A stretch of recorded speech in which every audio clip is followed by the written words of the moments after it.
কয়েকদিনের মধ্যে সচিব পদে পদোন্নতি পাচ্ছেন 9 কর্মকর্তা। অধিকাংশই বঞ্চিত ও যোগ্য জানালেন সিনিয়র সচিব। পুলিশ কোনো দলের তল্পি বাহক হয়ে বেআইনি কাজ করবে না, সুনির্দিষ্ট আইন মেনে চলার আহ্বান স্বরাষ্ট্র উপদেষ্টার। 6 দফা দাবি নিয়ে ঢাকায় কুয়েট শিক্ষার্থীরা, প্রধান উপদেষ্টার সঙ্গে দেখা করার আশা।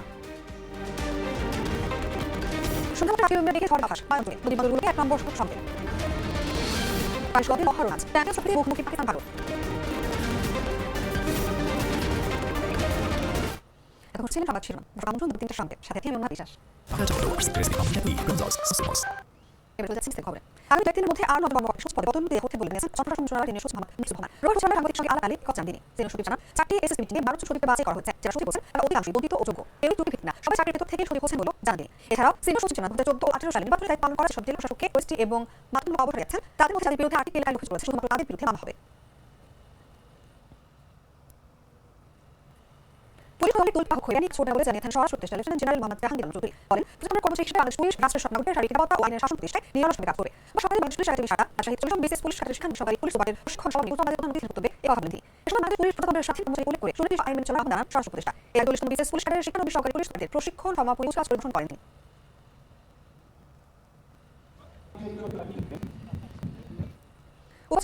অবসারণ নতুন নিয়োগ সহ সরকার দাবি নিয়ে প্রধান উপদেষ্টার সঙ্গে দেখা করতে ঢাকা যাচ্ছেন খুলনা বিশ্ববিদ্যালয়ের শিক্ষার্থীরা। এর আগে মাথায় মাল কাপড় বেঁধে বসা রাতে 2টি বাসে 80 শিক্ষার্থী ঢাকা উদ্দেশ্যে যাত্রা শুরু করেন। যাত্রা শুরুর আগে প্রেসব্রিফিং নিরাপত্তার কথা উল্লেখ করে শিক্ষার্থীরা জানান দাবি নিয়ে প্রধান উপদেষ্টার সঙ্গে দেখা করার পর নিরাপদ জায়গায় চলে যাবে তারা। এছাড়া নিরাপত্তা নিশ্চিত হওয়ার পর্যন্ত ক্যাম্পাসে না ফেরার কথাও জানান তারা। শিক্ষার্থীরা বলেন, হামলাকারীরা স্পষ্ট ও চিহ্নিত, কিন্তু তাদের বাদে অবৈধ ব্যক্তিদের আশঙ্কা করা হয়েছে। রক্ত কুয়েট প্রশাসনীতে অস্থায়ীদের নাম পরিচয় ছবি বিস্তারিত দেওয়া হয়েছে, কিন্তু রাষ্ট্র সমর্থক বিএনপি লোকদের বিরুদ্ধে কোনো ধরনের ব্যবস্থা নেওয়া হচ্ছে না। দাবি করে তারা বলেন কুয়েট প্রশাসনের সমস্যা রয়েছে।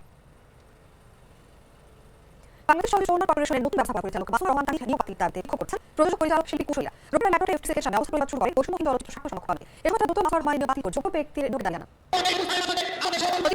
বাংলাদেশ সলিড উন্নয়ন কর্পোরেশনের নতুন ব্যবস্থাপনা পরিচালক মাসুদ রহমান তানির বাতিল বিক্ষোভ প্রযোজক পরিচালক শিল্পী কুশলীরা।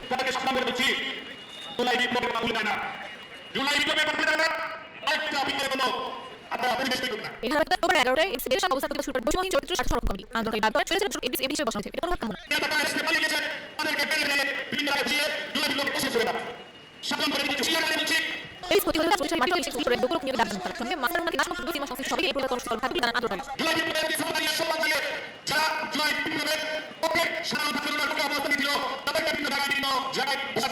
উশিরের মন্ত্রণালয় ছুটি ও বসিং শাখার উপরে বাংলা চলচ্চিত্র কর্পোরেশন ব্যবস্থা করছে কোন চলচ্চিত্র পরিচালক মাসুদ রহমানকে নিয়ে দেওয়া হয়। সাবেক ভারসাম্য সামাজিক মানব রহমান এই প্রতিবেদন নিয়ে দাবি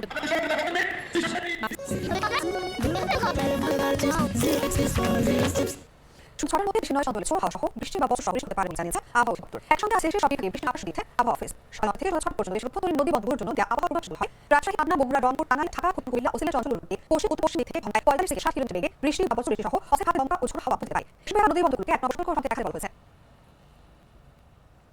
মানবতাবিরোধী অপরাধের মামলায় জামায়াত নেতা আসাম নিজাম দলের রায়ের বিরুদ্ধে রিভিউ আবেদনের শুনানি মঙ্গলবার শুরু হয়েছে। রোববার সকালে মোহাম্মদ জাফর ইসলামের নেতৃত্বাধীন আপিল বিভাগ শুনানির জন্য 3 পাঠ করেন। আদালতে শুনানি উপস্থাপন করেন attorney general Mohammad Asaduzzaman. Review শুনানি আবেদন করেন অ্যাটর্নি জেনারেল মোহাম্মদ সাদুজ্জামান, আন্তর্জাতিক অপরাধ ট্রাইব্যুনালের চিফ প্রসিকিউটর মোহাম্মদ তাজুল ইসলাম। প্রধান নির্বাচন ডক্টর জয়ফার আহমেদের নেতৃত্বাধীন বেঞ্চ 25 ফেব্রুয়ারি শুনানি দিন ধার্য করেন। প্রতিবেদনের সময় রংপুর অঞ্চলে মানবতাবিরোধী অপরাধের দায় 2014 সালের 23 ডিসেম্বর আজহারকে মৃত্যু দণ্ডের আন্তর্জাতিক অপরাধ ট্রাইব্যুনাল এই রায় দাখিল করেন জামায়াতের নেতা। 2020 সালে 23 অক্টোবর এদিন আজহারুল ইসলামের মৃত্যু দণ্ডের দায় বহাল রাখে আপিল বিভাগ। পরে এই রায় পুনর্বিবেচনার চেয়ে আবেদন করেন আজহার। সংবাদ বাংলাদেশ পাকিস্তানের মধ্যে আবার শুরু হয়েছে সরাসরি বাণিজ্য। সরকার পর্যায়ে হওয়া চুক্তি অনুসারে বিপুল পরিমাণ নিয়ে বাংলাদেশের পথে রওনা দিয়েছে পাকিস্তানি জাহাজ। শনিবার পাকিস্তানি সংবাদমাধ্যম দ্য এক্সপ্রেস ট্রিবিউনে প্রতিবেদনে বলা হয়, এই প্রথমবার সরকার অনুমোদিত একটি কার্গো জাহাজ করাচি পোর্ট কাশী থেকে বাংলাদেশের পথে রওনা হয়েছে। এই পাকি বাণিজ্যের জন্য ঐতিহাসিক পদক্ষেপ বলে উল্লেখ করছে এক্সপ্রেস ট্রিবিউন। প্রতিবেদনে আরও বলা হয়েছে, বাংলাদেশ পাকিস্তান থেকে মোট 50,000 টন চা কিনতে সম্মত হয়েছে। এটা পাকিস্তানের রেল কর্পোরেশনের মাধ্যমে সরবরাহ করা হবে। চলতি বছরের ফেব্রুয়ারি শুরুর দিকে এই চুক্তি চূড়ান্ত হয়েছিল, যা নতুন প্রক্রিয়া 2 ধাপে সম্পন্ন হবে। প্রথম ধাপে 25,000 টন চা বর্তমানে বাংলাদেশের পথে, 25,000 টন চা আগামী মার্চের শুরুতে পাঠানোর পরিকল্পনা রয়েছে।